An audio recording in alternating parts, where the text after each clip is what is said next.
Fala galera do Movingcast, tudo bem? Episódio de hoje nós vamos conversar com a Luara Vieira. Fala Luara, tudo bem contigo? Tudo ótimo. Bem, prazer aí te conhecer. Vamos explorar um pouquinho aí dessa sua jornada aí de quase 21 anos aí no mundo de transformações, no mundo corporativo. Sim, tem alguns anos. Quase 22 já, né? Tô implementando aí, quase completando 22 agora em março. Não, já completei, né? Bastante história aí. Eu vi que você tem um histórico aí na parte de telecomunicações, você já passou em algumas indústrias, e eu vi que atualmente você trabalha na parte de governança, na parte de gestão de projetos, ali, PMO, né? Como é que isso surgiu na sua vida? Conta um pouquinho aí, faz um storytelling aí de como a Luara caiu nesse momento aí em 2025 aí. Bom, trazendo aqui um pouquinho do histórico da Luara, isso tudo começou em 2004. Então, acho que trazendo um pouquinho da jornada, eu comecei lá numa área de atendimento, área de relacionamento com o cliente, sempre muito voltado para soluções, para a execução de solução mesmo do cliente. Então, eu vim de uma área... Trabalhei por 3 anos na área de atendimento. E aí, nessa época, eu estudava, fazia sistema de informação. Surgiu uma oportunidade para ir para a área de negócios, na área de tecnologia. Então, eu comecei como analista de negócio. De lá para cá, teve uma trajetória bem longa. E foi analista de negócio, líder de projetos. E aí, foram algumas habilidades que eu desenvolvi. Então, eu tenho muito um perfil de liderança, mas muito perfil resolutivo. Então, eu entrei nesse mundo, já aí eu faço a conexão um pouquinho do que era de quando era lá na parte de atendimento, que era sempre voltada em desenho de jornada, enfim, né? Hoje tem vários nomes, mas ele muito sempre voltado para a área de soluções para o atendimento, enfim. Quando você fala do resolutivo, acho que é uma coisa que está bastante em voga aí, né? A questão do ter liderar, né? Respeitar, tem todo, acho que um ecossistema não, uma pluralidade de temas, mas tem que sair algo, né? Tem que trazer aquele benefício para o cliente, aquela eficiência ou aquele propósito. Como que você vê esse equilíbrio aí em relação a trabalho a ser feito, dinâmica, vamos assim, a parte do esforço em relação ao equilíbrio com aquilo, ok, mas legal, vamos fazer aqui, tem a questão da experiência e tudo mais, né, do time, mas, galera, temos que fazer isso aí acontecer. Eu acho que o maior desafio que tem, eu acho que é um desafio não só meu, mas é um desafio geral, é a parte da comunicação. Porque quando você entra num projeto que você precisa entender, para você sair, existe primeiro você entender o que está rolando de comunicação e como é que isso está permeando da cadeia de cima para baixo. Então, o ser resolutivo, você tem também que entender em que momento as coisas estão acontecendo.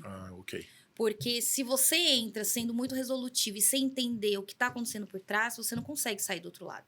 Então, a primeira coisa que você tem que entender é em que momento estamos empresa, em que momento estamos equipe. E, dito isso, você consegue fazer toda uma construção para poder você ter um resultado no fim. Aí, de acordo com essa combinação, você usa estratégias e técnicas diferentes, não é uma caixinha do tipo... faz assim que vai dar certo. Não é tão simples. Não existe uma receita de bolo. Acho que tem projetos que você tem um pouco de facilidade para você... Que já vem de uma jornada muito mais centrada e muito mais assertiva. E existem projetos que você entra que tá o caos. E esses, quando você entra quando você tem o caos, você tem que fazer... Aí você tem que entender que caminho você tem que seguir. Muitos deles você tem que ter um one-on-one individual com as pessoas antes do projeto, então vai muito de acordo do momento que aquele projeto está. E às vezes você tem 2 projetos com o mesmo time, e um tá um caos e o outro tá caminhando. Só que você entende os perfis para você poder caminhar e ter esses próximos passos. Né? Assim, olhando minha experiência, né, o passado, assim, né, tanto como team member, né, em projetos, quanto liderando, coordenando projetos, sempre me vinha uma questão, né? Talvez eu tenha até hoje. O gestor do projeto, ele é o único responsável pelo sucesso do projeto? Não. Ele é um impulsionador do sucesso do projeto. Ele tem que estar muito conectado com todo o time. Mas ele é o responsável, mas ele não é 100% do sucesso. Por quê? Às vezes tem coisa que não está dentro da mão do gestor de projetos. Tem coisas que dependem de prazo, depende de teste, por exemplo, trazendo um pouco de um olhar de projetos de tecnologia em que você tem uma data de lançamento. Às vezes vem com uma data e aí você precisa descer isso para o time. Como que você faz isso? Então, assim, o sucesso, sim, depende, mas não é só ele. Um gestor de projeto não trabalha sozinho. Ele não consegue trabalhar sozinho. Por exemplo, uma empresa que está precisa entregar algum produto, alguma atividade, ou um serviço novo, alguma coisa assim. Contratar um gerente de projeto para fazer isso pode ser um erro, ou depende de outras competências, de conhecimento de produto, que às vezes eu vejo algumas empresas falando assim, não, porque aqui eu preciso de um gerente de projeto, mas, pô, o produto não está concebido, a estratégia não está concebida, tem uma série de coisas anteriores, e aí já vai para tentam, talvez, materializar dentro da carreira da gestão do projeto algo que está fora ser um contexto de projeto. Você já passou por alguma situação assim? Ou como você evita entrar numa situação dessa que talvez por expectativas externas isso pode acabar ocorrendo? Isso é rotineiro no mundo de projetos. Acho que não digo no mundo de projetos, mas isso é rotineiro em qualquer cadeia de entrega, em qualquer segmento. Sim. É nessa linha, né? Das expectativas e acaba atribuindo. E aí tem dois cenários que eu vejo. Tem um ganho de você colocar um gestor de projeto dentro de um contexto para ele fazer a organização, porque ele entra sem ter, às vezes, o contexto do negócio que eu digo, não do negócio em si, mas o detalhe, porque a gestão do projeto ele tem várias entregas, ele tem vários detalhes que você precisa, em algumas vezes, entrar no detalhe. Porque às vezes ele não é especialista do domínio, né? Ele pode ser um especialista em gestão do projeto, mas um excelente, sei lá, nota 1000, mas às vezes naquele domínio de negócio talvez ele não tenha atuado, né? Por isso que é importante entender em que cenário que, por exemplo, a contratação desse gerente de projeto ele vai entrar. Ele vai ser um gerente de projeto com um papel meramente para acompanhar o cronograma e garantir que as datas não fluam, ou ele vai ser um gerente de projeto que ele vai ter uma execução? Porque se ele é um gerente de projeto que ele vai ter uma execução, ele precisa ter, no mínimo, domínio do assunto. E do assunto não é o segmento, do assunto do escopo do que está sendo entregue. Então, acho que às vezes, assim, até trazendo um pouquinho de alguns movimentos que eu já, durante a carreira, às vezes um erro também é colocar um gerente de projeto para liderar datas, cronogramas e implantações, e ele, em algum momento, precisa descer no detalhe, só que ele não tem esse tempo. Isso, é nessa linha que eu estava... Então, ele não tem esse tempo, e aí pode ser que você não tenha um sucesso garantido para esse projeto. E às vezes uma alta liderança, ou quem está acima, está com uma expectativa nisso, e que eu acho que pode ser até um erro de visão, né? Gera uma expectativa que não é correta no profissional, né? Por isso que eu comentei que isso muito também é da comunicação. Então, assim, eu já tive situações durante a minha carreira que eu entrei no meio do projeto, sem conhecer do negócio, numa empresa nova em que eu tinha que gerir todo o caos. Um projeto com data de lançamento e algumas entregas... Que gostoso! Data de lançamento, eu até estava conversando com um colega essa semana. Então, eu tinha uma data de lançamento do projeto, eu tinha 11 frentes, 4 delas super importantes de integrações, que não tinham nem estimativa. Uau! E aí, você tem uma data comercial que você tem que atender e você tem que lançar algo dentro desse... Aí é a hora que você usou a gestão de projeto, a técnica pro seu lado em achar isso daí, né? A técnica, inclusive, da comunicação. Porque quando você começa um projeto, o sonho é que tudo funcione desse jeito. Que você entregue tudo. Só que aí entra algumas mecânicas, você entender qual é o valor. Porque às vezes o lançamento, você pode lançar um produto pequeno, mas você está lançando o produto. Por isso que eu comentei, você precisa ter a comunicação. A gestão de projeto, ela gera em torno da comunicação, porque você tem que entender qual o sentido da sua entrega lá no fim. Então, quando você tem esse entendimento do que faz sentido, você consegue, inclusive, negociar com as outras frentes. Porque às vezes um simples serviço que você coloque no ar, ele já entrega valor. E aí você vai construindo isso ao longo do tempo e vira as pequenas entregas. Naquele momento, quando você comentou que você fez o trabalho na parte de análise de requisito, né, junto às áreas de negócio, você entende que o desenvolvimento dessa competência foi crucial para você estar na posição agora? Total. Inclusive, não existe. Existe agora, trazendo um pouquinho das polêmicas que estão rolando um pouco no Vamos- LinkedIn. Vamos polemizar sem Porque polemizar. tem muita coisa rolando. Mas e você vê esse movimento no mercado de vagas de PMO. Você percebe que do ano passado Sim. para cá, mas não as vagas em si. As vagas, elas sempre existiram. É aquela com a O questão... pêndulo tá no PMO agora. Só que agora tem uma grande discussão rolando que é: mas eu preciso de um PM, eu preciso de um PO, eu preciso... Precisa, porque cada um tem sua funcionalidade. O que acontece é que as empresas perceberam que o PMO ele faz a orquestração de todo esse movimento. Ele faz toda essa gestão. Então, Ok. é nesse modelo. Só que tem uma outra competência que eu acho muito importante, que o PMO, lá no início, ele acompanhava o cronograma.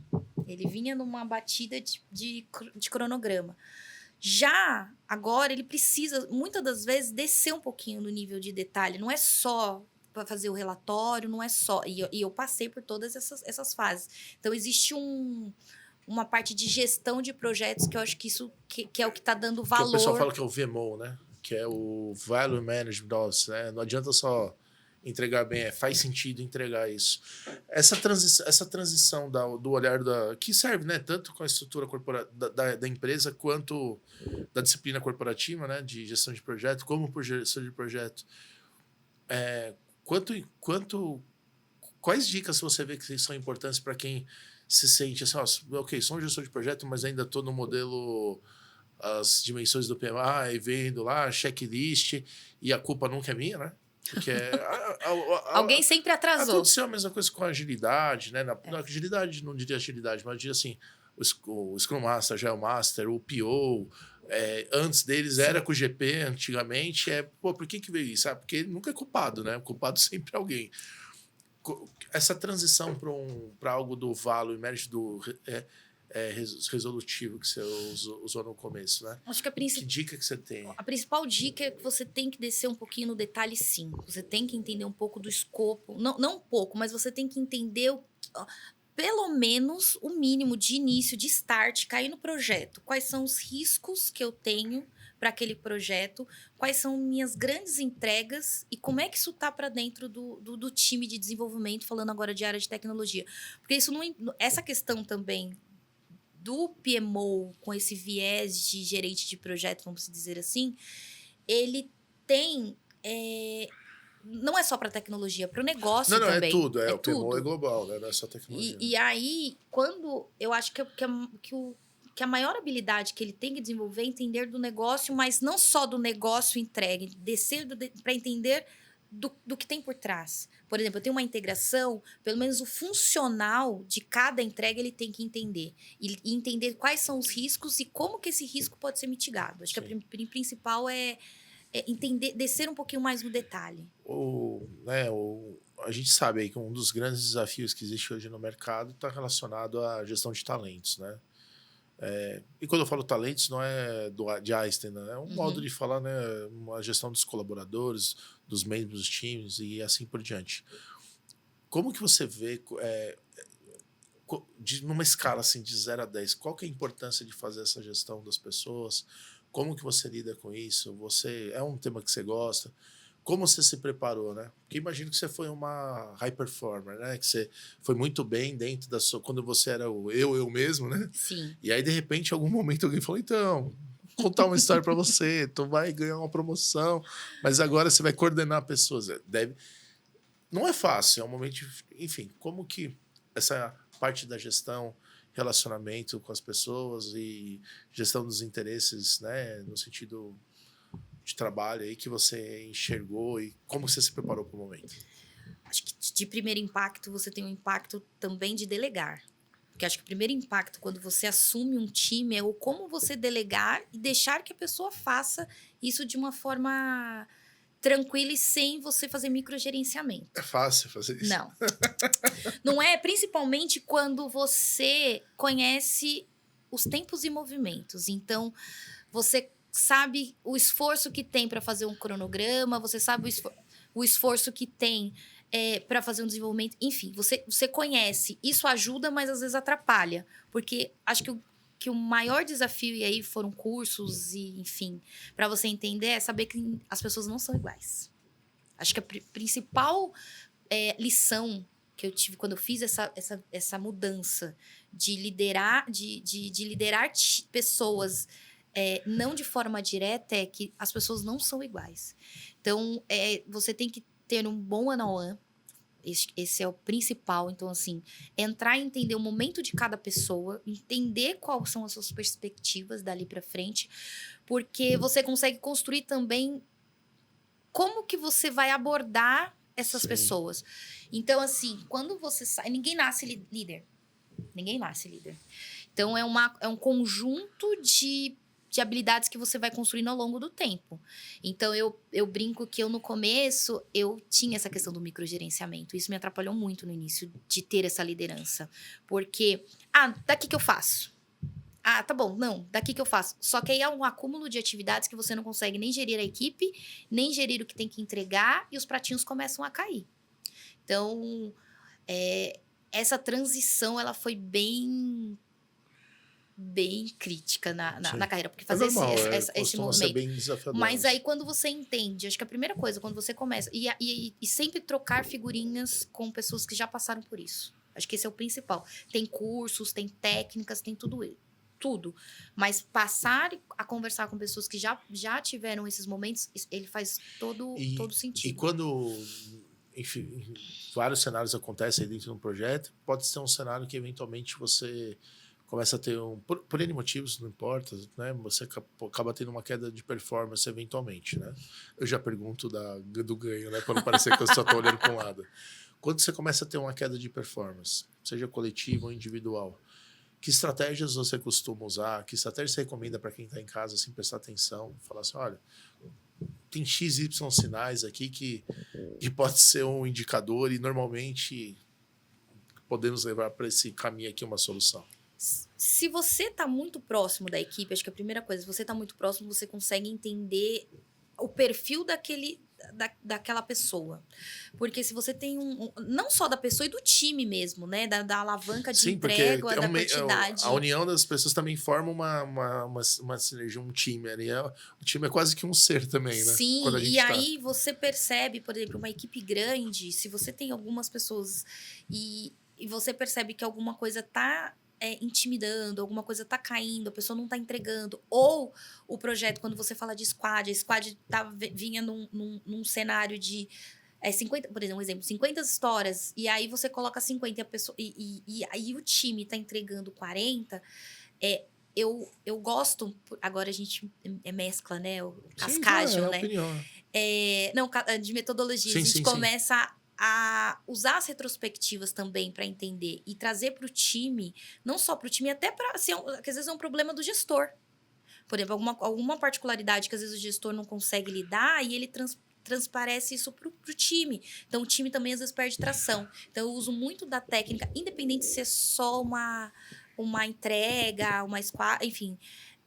Uso a metodologia da retrospectiva muito no sentido para entender o que está acontecendo. Isso ajuda muito, porque você entende, durante aquele curto espaço de tempo, da sprint, por exemplo, da entrega, coisas que foram acontecendo e que você pode melhorar, e às vezes o problema está com você. E você tem que ter maturidade para aceitar que o problema está com você. E também ter uma confiança do time, mas isso também requer muito tempo. Porque o time ele tem que ter uma confiança, tem que saber que se ele falar ele não vai ser julgado. Acho que esse é o principal, Sim. e ter a confiança do time. Deixa eu fazer uma pergunta. Aí pode dar polêmica, assim. Polêmica não, é porque é uma pergunta importante dentro de conceitos onde o time tem um bom poder de decisão. Você até comentou, né? Porque às vezes a gente faz a retrospectiva, mas o problema pode estar com você. Conceitualmente, se você está no time, todos são do time, inclusive quem está liderando, Sim. né? E, por vezes, uma posição, sei lá, de gente de projeto, ou o nome queira dar, já é massa, gente de projeto, líder, ou não importa, é mais uma função tão mais importante, ou tão importante quanto as outras. Sim, né? todos têm o seu papel. E aí, assim, você acha um erro assumir essa questão do tipo... que esse papel é um papel de líder perante os outros? Por exemplo, um desenvolvedor pode ser um líder de um time de entrega? Polêmico. Na verdade, ele pode sim, porque ele é líder da entrega que ele está fazendo. Porque quando você coloca as suas entregas de acordo com as suas competências. Então, ele Sim. faz a gestão da entrega. Mas quando você diz com relação a gerir a entrega do produto como um todo... Não, eu só vou pegando o seu exemplo. Você falou assim, eu só tô indo na onda. Tá? Você Sim. falou assim, não, eu gosto de fazer retrospectiva, mas porque às vezes eu posso identificar que até o problema sou eu. Sim. Tá se colocando numa posição de liderança perante o time. Tá meio intrínseco. Mas em tese, dentro de um time ágil, você não tem esse papel. Não existe. Não existe. Então, só que aí não é um erro das pessoas, tanto do líder quanto dos team members, procurar isso? E daí não nascem desafios de entrega? Sim e não. Ok, elabore. Eu adoro eu tenho o CIO do Eu tô até... o CIO do Itaú. Eu tive a oportunidade no passado de ter algum contato e ele fala isso em vários lugares, né? Isso aí que você falou, o sim e não, é o são. É o sim e o não. Aí tem o nim, que é o não e sim.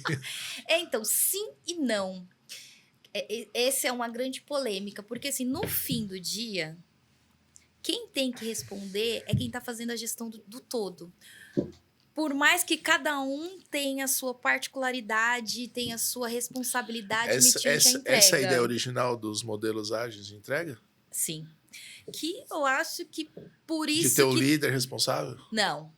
É cada um, não. A entrega original, sim. Você entende onde eu estou te provocando os desafios para compartilhar? Eu não estou fazendo provinha, eu só tô mostrando assim do tipo... Como é difícil gerenciar as pessoas, né? Todo mundo quer poder tomar decisão, mas no ninguém final quer se responsabilizar. É isso que eu tô falando. Sim. E aí tem uma oportunidade para quem tem um perfil de gestor de projeto ou líder? Tem a oportunidade, e eu acho que é esse o movimento que o mercado está fazendo agora. Que espera isso, na verdade. Exatamente, porque no fim do dia eu preciso de um guarda-chuva para fazer o olhar. E hoje, assim, da minha carreira como um todo, eu passei por todos os papéis. Como Scrum, analista de negócio, gerente de projeto, líder técnico, líder funcional, enfim. Então, hoje eu desenvolvi algumas habilidades que eu consigo gestionar os times por conta que eu já estive na cadeira de cada um deles. Você sabe o que está acontecendo. Só nunca desenvolvi porque eu nunca tive essa habilidade. Sou formada em sistema de informação, mas não é algo Mas em alguma profundidade você tem uma noção. Sim. Então, quando você observa, quando você pensa, eu acho que foi não vou falar que é aí que se perdeu, mas eu acho que neste momento que a receita do bolo mudou um pouquinho, colocou um pouquinho de chocolate no bolo. Que é essa questão, eu preciso de alguém para fazer a gestão. Por quê? Por mais que eu tenha os times que tenham seu gerenciamento puro daquela entrega, quem é que vai responder? Eu não posso chegar para uma tomada de decisão com 15 pessoas dentro de um time para tomar essa... Ai, deu erro. 15 pessoas justificando. Eu vou ter uma pessoa que vai ter que... E aí você falou bem, né? E, inclusive, foi onde você... Não sei se você lembra que foi onde você se apresentou, né? Eu me entendo pelo ser uma agente de projeto resolutiva. Sim. É isso que o mercado está procurando. Porque para ficar fazendo vapor, a galera já cansou. O PMO do passado caiu.